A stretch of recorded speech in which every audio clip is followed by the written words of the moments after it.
Bonjour à tous, bon ok c'est la cata, je vous le dis tout de suite, j'avais fait une vidéo spéciale histoire brevet hier jusqu'à 2 h du mat, mais j'ai trouvé que c'était beaucoup trop long donc on le fait maintenant, on le fait beaucoup plus rapidement.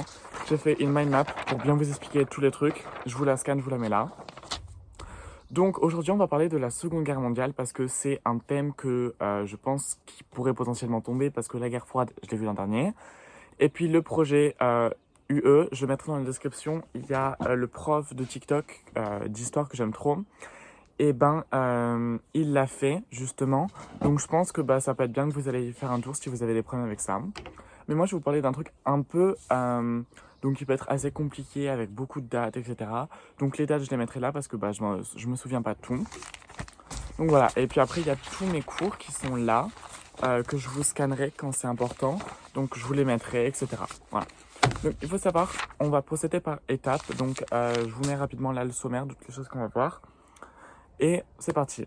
Donc on commence avec un peu les pre-settings de cette guerre. Donc il y a différentes choses qui vont amener par la suite à cette guerre. Donc premièrement, et un des trucs les plus importants, c'est la crise financière. En 1929, il y a un krach boursier aux États-Unis parce que rapidement, les banquiers, ils se disent on va faire des prêts aux gens, etc. Et puis, ils se rendent compte que c'est pas rentable. Puis, genre vraiment, tout l'argent, il est dilapidé. Donc, c'est un peu comme ça que tout commence. Et donc, vous me direz, mais pourquoi quelque chose qui arrive aux États-Unis a une répercussion en Europe? Parce que je vous rappelle qu'avant, il y a eu la Première Guerre mondiale. Et donc, les États-Unis aident la France, l'Allemagne et les autres pays à se reconstruire. Donc, si les États-Unis ne peuvent plus nous aider à nous reconstruire, nous, on est aussi dans la merde. Du coup, cette crise financière, elle plonge tout le monde dans la merde, dans la famine, dans la pauvreté. Donc, franchement, à l'époque, c'était pas tip-top.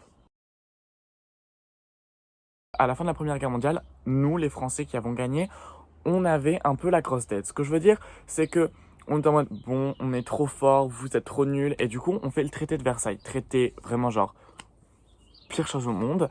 Même le président américain de l'époque, il avait dit faites pas ça, mais nous, on l'avait pas écouté. Donc je vous mets un peu genre toutes les choses, je vous le mets là, donc toutes les choses que l'Allemagne devait respecter, c'était juste énorme. Pour vous donner un petit ordre des choses, parce qu'il y a quand même des choses, mais tu l'entends, tu te dis mais c'est pas possible qu'on était aussi con de demander ça. Par exemple, on voulait qu'ils remboursent entièrement notre dette de la Première Guerre mondiale. Euh, Sauf qu'à un moment donné, ils pourront plus. Du coup, nous, on ira en Allemagne pour demander l'argent. Et c'est là qu'il y aura bah, des meurtres, des trucs comme ça. Donc déjà, l'ambiance, le conflit, c'est pas tip top. On demande aussi à récupérer l'Alsace et la Lorraine. On demande à ce qu'il n'ait plus d'armée ou qu'elle soit très très restreinte. Je reviendrai sur ce truc d'armée après. Donc voilà, c'est un peu... on en demande on est très très exigeant de notre part. Et les Allemands le vivent très mal, notamment Hitler, qui donc à la fin de la Première Guerre mondiale, avant que celle-ci genre soit bah, l'armistice, etc., il se fait asphyxier. Puis quand il se réveille, donc ils ont perdu. Il apprend le traité de Versailles, là il a trop la haine. Et bon après je finis juste un truc et je vous parle rapidement du personnage Hitler. Et enfin on a les Ardennes. Donc les Ardennes, nous on se dit bon, Première Guerre mondiale, ok, on est à côté de l'Allemagne, ils sont pas cool. Donc ce qu'on va faire, c'est qu'on construit une sorte de barrière, une sorte de mur, un peu comme Trump face au Mexique, sauf que lui, il n'y a aucune raison. Et les Ardennes, donc, enfin, c'est pas vraiment les Ardennes, c'est juste qu'il y a la forêt des Ardennes. Donc, je sais plus comment ça s'appelle ce genre de frontière qu'on met, je mets le nom là. Donc oui, on construit une grande frontière. Et le truc, c'est qu'il y a la forêt des Ardennes, justement. Et cette forêt, on se dit, bon, on va pas construire de mur devant parce que ce serait débile, ça nous ferait perdre de l'argent, et puis personne ne va traverser. Et c'est vrai que logistiquement parlant, personne ne pensait, ne concevait le fait de pouvoir la traverser. Et pourtant, on reviendra sur ça plus tard. Ok, donc, Hitler, maintenant, on passe rapidement au personnage parce que c'est important de bien le cerner, de bien comprendre quelques aspects. Donc, Hitler, ses deux parents meurent, surtout sa mère, c'est ce qu'elle a le plus touché parce qu'il l'aimait, blablabla, je sais pas quoi, voilà. Euh, Après la guerre, non, avant la guerre, pardon, avant la guerre, en 1914, après avoir raté les beaux-arts, il finit donc à la rue, il est SDF. Il est SDF à Vienne en 1914. Puis donc il y a la guerre, comme je te disais, il est asphyxié, il se réveille, traité de Versailles. Ce qu'il faut aussi savoir d'Hitler, c'est qu'il vient d'un mariage consanguin, donc sa mère et son père étaient de la même famille. Ça explique beaucoup de choses. Donc voilà. Puis une fois donc que la Première Guerre mondiale est finie, j'ai marqué tout là. Une fois que la Première Guerre mondiale est finie, il devient espion pour la police et il va à des débats politiques. Un jour, il va dans un bar d'anciens combattants, voilà, de personnes qui ont fait la guerre, la Première Guerre mondiale. Il va avoir affaire aux premiers nazis. En fait, c'est les premières personnes qui ont les mêmes idéaux que lui. Et il se dit, mais on pense pareil. Mais les gars, c'est génial. Donc, ce qu'il va faire, c'est qu'il va devenir un peu... donc, il va se rapprocher d'eux, etc. Et il va devenir leur porte-parole. Il va faire une conférence que beaucoup de personnes ont aimé, enfin, genre, un peu très connue, voilà. Mais que bah, nous, aujourd'hui, on connaît pas. Et le nom de la conférence, c'est Pourquoi sommes-nous antisémites? Voilà, petite conférence choupinou. En 1922, il y a Mussolini qui fait un coup d'État en Italie. Et Hitler, il ne trouve pas la meilleure idée que de se dire je vais faire pareil. Donc lui, il essaye, il fait ce qui s'appelle le putsch, donc c'est genre son coup d'état à lui. Sauf que bah ça marche pas, il se fait arrêter, il va en prison pendant 1 an. Et donc je vous rappelle que c'est un écrivain, un artiste, voilà.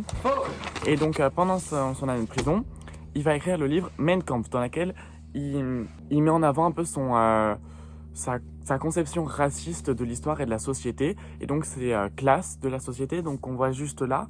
Donc en premier, on a la race blanche aryenne, donc c'est des personnes un peu comme ça, donc blondes, aux yeux bleus, musclées. Moi. Ensuite, on a les anglo-saxons, parce que bah, ils s'y rapprochent, les latins, les slaves, pas les slaves, parce que moi au début je pensais que c'était ça, parce que petit cerveau de bilingue et tout, pas du tout. Ensuite, on a les Asiatiques, les Arabes et les Noirs, pour pas du tout faire de généralité, pas mettre tout le monde dans la même classe, c'est ça qui est bien. Puis les Juifs, eux c'est les pires. Voilà, je rigole, cœur sur vous. Voilà, donc lui il est un peu comme ça, voilà, c'est ses idéaux, puis il sort de prison. En prison, il a pensé à beaucoup de choses, notamment le fait que selon lui, l'Allemagne a besoin d'un espace vital, parce que c'est vrai que l'Allemagne c'est quand même petit. Et donc pour lui, l'Allemagne mérite en fait d'être agrandie. Et donc pour lui, faire la guerre, c'est un peu une nécessité. Donc on le verra que bah, pour lui, ouais, c'est un détail quoi. Et ouais, donc c'est les deux raisons pourquoi il y a la guerre, donc le territoire et les juifs.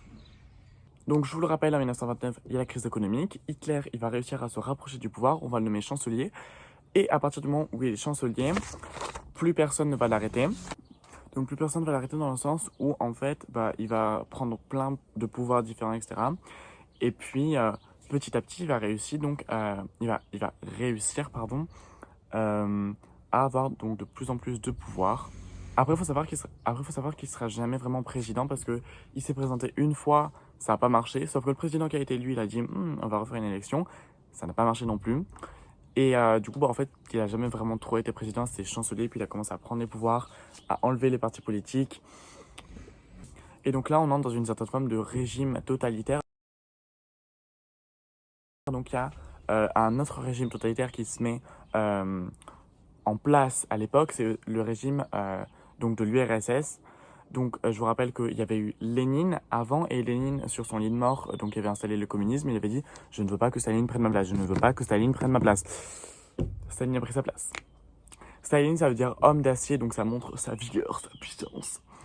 Et c'était vraiment un gars un peu dérangé dans sa tête, hein, clairement. Et pour lui, bah, tout le monde devait être communiste, le monde entier devait l'être. Et il y a eu des techniques un peu compliquées, voilà. Hein. Donc ce qu'il faut savoir, c'est que dans tous les régimes totalitaires, on a le contrôle de la population.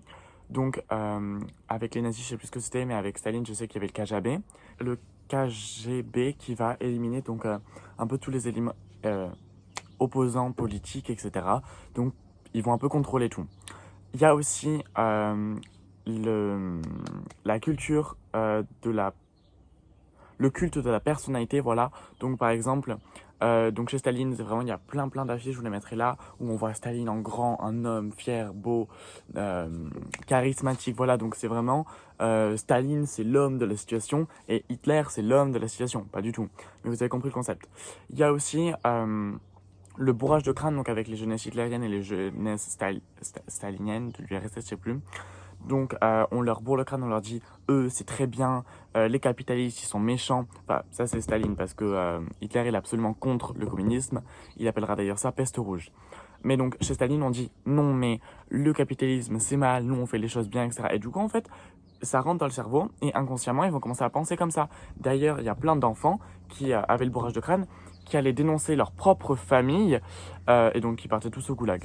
Parce que oui, dernier truc des régimes totalitaires, il y a le goulag. Donc, ça s'appelle pas forcément comme ça dans chaque régime totalitaire. Mais donc, c'est là où on va mettre toutes les personnes qui dérangent en fait le système politique ou qui vont potentiellement le fragiliser. Donc, avec Staline, c'est le goulag. Il y a eu plus de 7 millions de morts au total au goulag. Et donc, après, de déportés, je sais pas combien il y en a eu. Mais c'est énorme. Et avec Hitler, bah, c'est toutes les personnes, oui, toutes les personnes qui dérangeaient. Ils étaient envoyés au camp de concentration dont on revient.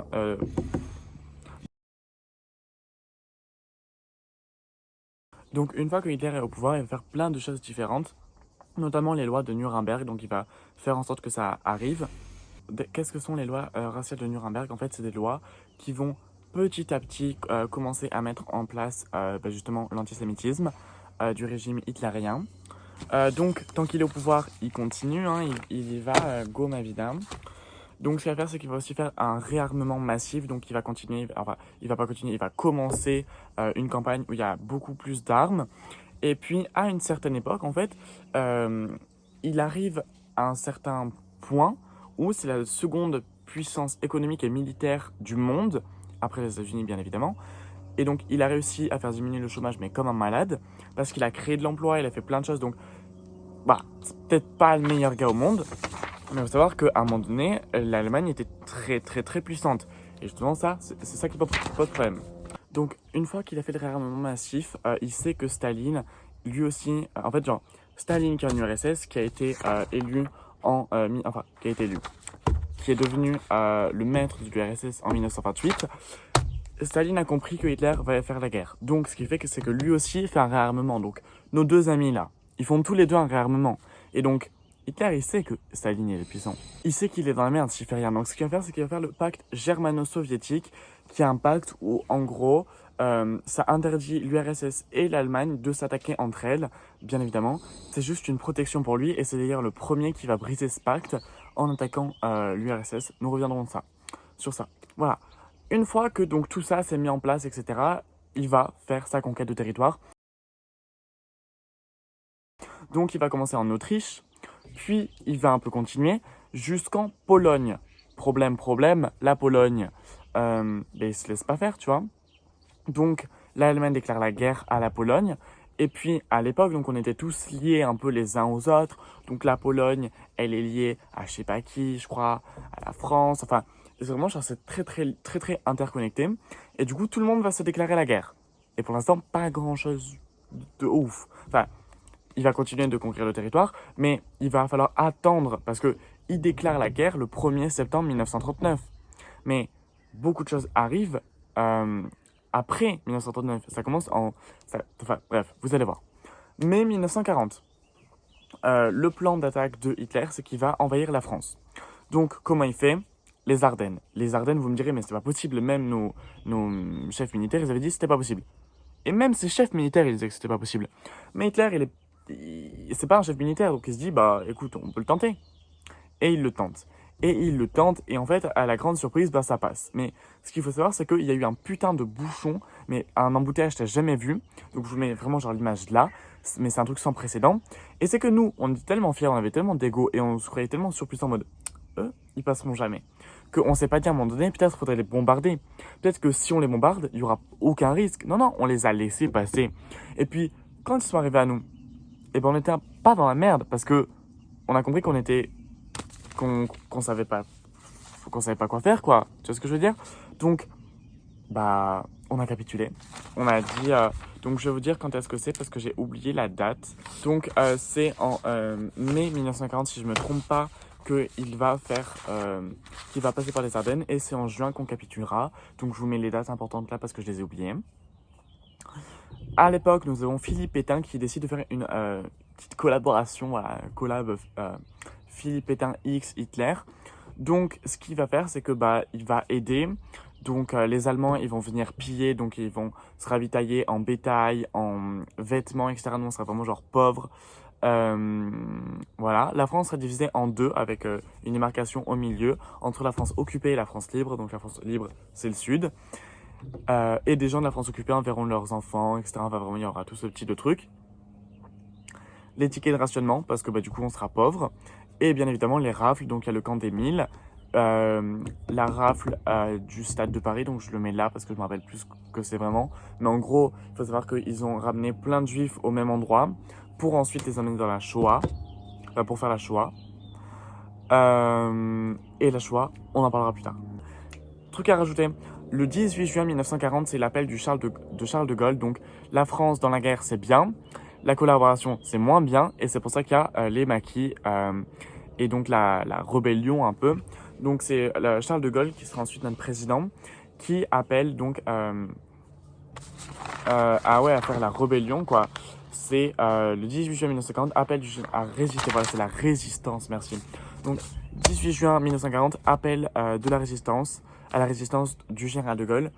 Il dit que c'est très bien, enfin c'est très bien, non, on est occupé, mais qu'on peut décider d'agir. Et donc après, il va se mettre en place des maquis, donc c'est différents résistants ensemble qui vont faire des actions. Donc des actions de sabotage, ils avaient tous des noms de code, il fallait être discret, il fallait en parler à personne. Tu ne décidais pas genre toi d'aller vers quelqu'un en mode bonjour, je vais mettre maquis, c'est eux qui venaient vers toi. Et si jamais genre quelqu'un venait à la prendre, c'était foutu, vraiment. Autre chose, quand un maquis faisait une action et que ça blessait un Allemand ou que ça le tuait, on prenait une liste de Français qu'on allait tuer. Au hasard, genre vraiment, on était en mode, bon, hop, comme ça, vraiment genre cash.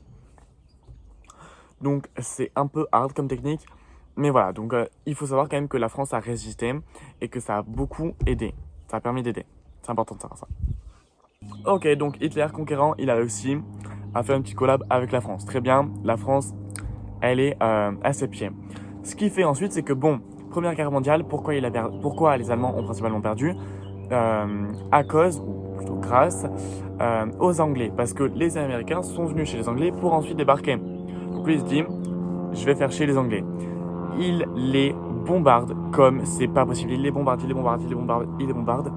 Et en fait, il ne lâche pas. Contrairement à nous, il ne lâche pas. Donc Winston Churchill, c'est la personne qui a vraiment aidé à ça, qui a fait croire à l'Angleterre que tout était possible, que c'était possible, qu'il pouvait continuer. Et donc au bout d'un moment, Hitler, il voit très bien que ça marche pas. Il fait bon, ok, très bien. Entre-temps, un peu partout maintenant, on demande aux enfants de plus de 10 ans et aux adultes de mettre une étoile jaune pour dire qu'ils sont juifs. Donc l'étoile jaune, ça permet aux nazis de savoir qui est juif et qui ne l'est pas, pour pendant les rafles, savoir qui c'est qui l'emmène ou pas. Ok, donc une fois qu'il a un peu attaqué l'Angleterre, qu'il a vu que ça marchait pas, que en France, nous, on s'est fait ken, hein, clairement, mais qu'il y a quand même des maquis, des résistants et tout, ce qu'il va faire, c'est qu'il va briser le pacte germano-soviétique et il va aller attaquer l'URSS. Donc il va faire en 1941, il faut que je retrouve la date, je vous la mets là, le plan Barbarossa. Donc le plan Barbarossa, en fait, il va venir donc discrètement pour attaquer l'URSS. Et quand Staline l'apprend, il est en mode, il est juste con en fait. Parce qu'en plus, pas de bol, hein, il tombe sur l'hiver le plus froid, un des hivers les plus froids qu'il y ait jamais eu en URSS. Du coup, il est bloqué, il perd du temps. C'est franchement compliqué pour lui à l'époque, hein, Bichette. Donc voilà, c'est un peu tout marqué là. 1941, opération Barbarossa, donc ça s'étend à l'Union soviétique. Mais l'armée allemande prend du retard et s'engage dans un conflit qui s'annonce long.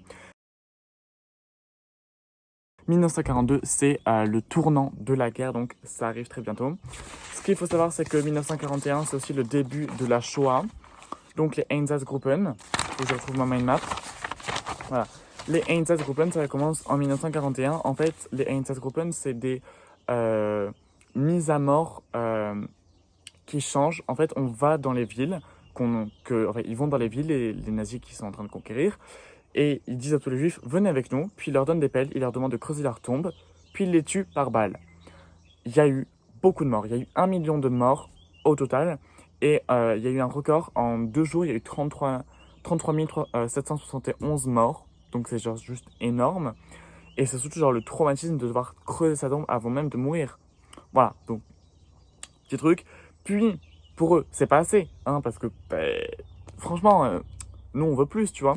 Donc ce qu'ils font, c'est qu'ils vont imaginer dans cette conférence, en fait, dans cette sorte de réunion, je me rappelle plus le nom non plus, donc je le mets là, la solution finale. La solution finale, en fait, c'est donc les camps de concentration, il y en a 5 principaux, 5 ou 6 principaux, dont Auschwitz-Birkenau. Et après, il y aura environ 40 camps de torture et d'emprisonnement. Et en fait, ces camps donc d'extermination, on envoie les juifs, les homosexuels, les métis et les tziganes, si je me rappelle bien. Donc, ils étaient éliminés au Zyklon B. On les mettait dans des trains. Voilà, on les mettait dans des wagons, tous serrés, sans eau ni nourriture pendant plusieurs jours. Puis ils arrivaient, une fois qu'ils arrivaient, on les triait. Donc, on leur disait, toi tu vas à la douche, toi tu vas là, toi tu vas là. Donc, ceux qui allaient à la douche, c'est souvent les femmes et les enfants et les hommes peu vigoureux, moi. Et il y avait aussi la chambre 10. Donc la chambre 10, en fait, c'était un endroit où on faisait des expérimentations scientifiques sur des gens. Donc plutôt que de mourir, ils allaient là-bas. Et c'était vraiment genre traumatisant. C'était presque mieux de mourir, hein, voilà. Donc, et puis ensuite, il y avait bien évidemment les usines. Donc on voyait si les gens étaient assez vigoureux pour travailler. Donc on les faisait courir dans les couloirs de douche. Puis ensuite, on les amenait et il y avait une usine à caoutchouc. Toutes les affaires que les gens amenaient, parce qu'on leur disait quand même de faire leurs valises, on les récupérait, genre les bijoux, les trucs de valeur, on les récupérait et on les gardait. On rasait leur crâne et on gardait les cheveux pour faire des matelas, des oreillers, etc. Et par contre, quand les rasoirs marchaient pas, on tirait dessus avec la peau qui part avec. C'est un documentaire que j'avais vu là-dessus. La chambre à gaz, donc, ce qui tue, c'est du Zyklon B. Je mets le nom là parce que je suis pas vraiment trop sûr, mais je sais que c'est ça. Elle fait 2 cm², donc c'est un petit chiffre comme ça replacé. C'est quand même grand, 2 cm². Et puis, on faisait brûler des corps. Il y avait environ 8800 corps brûlés par jour. Donc en fait, imaginez que les gens rentrent, ils ne savent pas à quoi ils s'attendent. Et puis, au lieu de l'eau qui sort des douches, il y a du gaz. Ça s'arrête, donc du gaz pendant plusieurs minutes. À la fin du gaz, la sortie s'ouvre, des gens viennent récupérer tous les corps, ça se ferme, de nouveaux gens rentrent. Et en fait, les corps qui sont sortis sont montés par ascenseur, puis sont brûlés dans des grands fours.